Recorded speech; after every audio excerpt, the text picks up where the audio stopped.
बिस्मिल्लाहिर्रहमानिर्रहीम।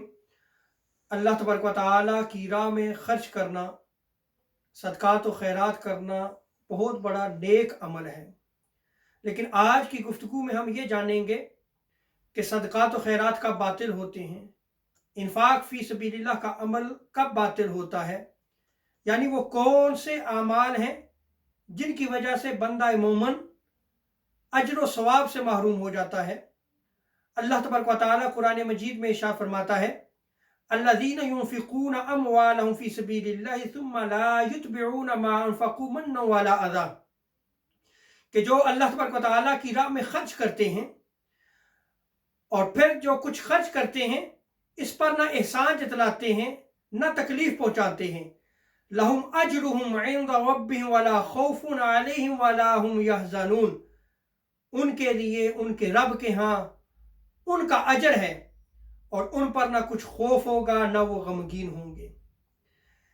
इस आयत करीमा से साबित हुआ कि अल्लाह तबारक व तआला की राह में जो खर्च किया जाता है, जिस पर रब तआला अजर व सवाब अता फरमाता है, इसकी दो शराइत हैं और इसकी कबूलियत की जो दो शराइत बयान की गई हैं इस आयत करीमा में, उसमें पहली शर्त ये है कि जो माल अल्लाह तबारक व तआला की राह में खर्च किया जाता है इसके बाद एहसान जतलाना ना हो।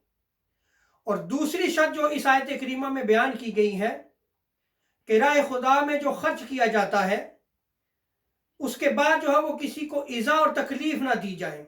जो सदका और खैरात किया जाता है उसके बाद उसको तकलीफ ना दी जाए।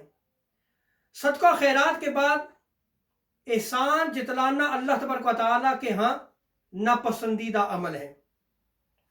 हज़रत क़तादा रहमतुल्लाह तआला अलैह इस आयत करीमा की तफसीर के तहत फरमाते हैं कि अल्लाह तबारक व तआला को इल्म था कि लोग अपने अतियात का एहसान जतलाएंगे, बस रब तआला ने इस अमल को नापसंद फरमाया और सबसे पहले इस चीज का जिक्र फरमाया कि जो अल्लाह तबारक व तआला की राह में खर्च करते हैं उसके बाद एहसान नहीं जतलाते।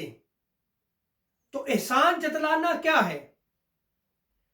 इमाम इब्न अबी हातिम हजरत हसन से रिवायत को नकल फरमाते हैं कि लोग अल्लाह तबारक व तआला के रास्ते में खर्च करते तो उन पर एहसान जतलाते थे और कहते कि मैंने अल्लाह के रास्ते में इतना खर्च किया, मैंने अल्लाह के रास्ते में इतना इतना खर्च किया।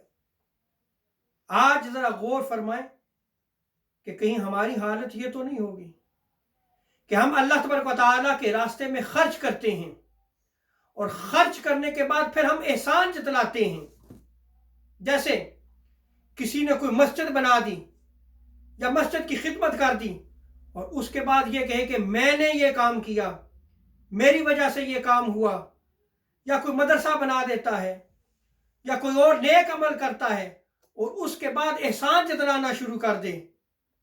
और ये याद रख लें, ये ऐसा अमल है कि ऐसा अमल करने से बंदा अज्र व सवाब से महरूम हो जाता है, उसके इस अमल को कबूल व मंजूर नहीं किया जाएगा। और दूसरा अमल जिसकी वजह से सदकात व खैरात बातिल हो जाते हैं, इन्फाक फी सबीलिल्लाह बातिल हो जाते हैं, वो ये है कि जब आप राह खुदा में खर्च करते हैं, सदकात व खैरात करते हैं, इसकी वजह से आप किसी को तकलीफ और अजियत तो नहीं दे रहे।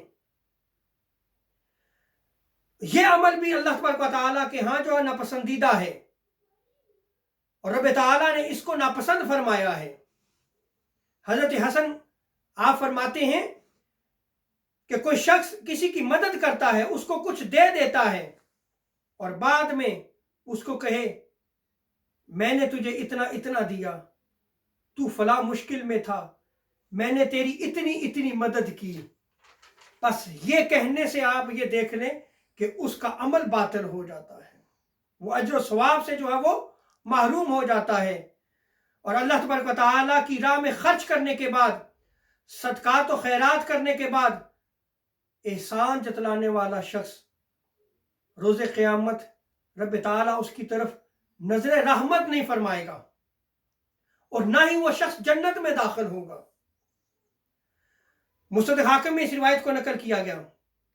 हजरत अब्दुल्लाह इब्न उमर रज़ियल्लाहु ताला अन्हुमा इस रिवायत को नकल फरमाते हैं कि क़यामत के दिन अल्लाह तबारक व तआला 3 शख्सों पर नजर रहमत नहीं फरमाएगा।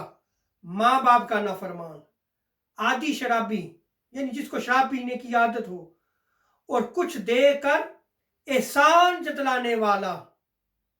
रब ताला रोज क़यामत उस पर नजर रहमत नहीं फरमाएगा।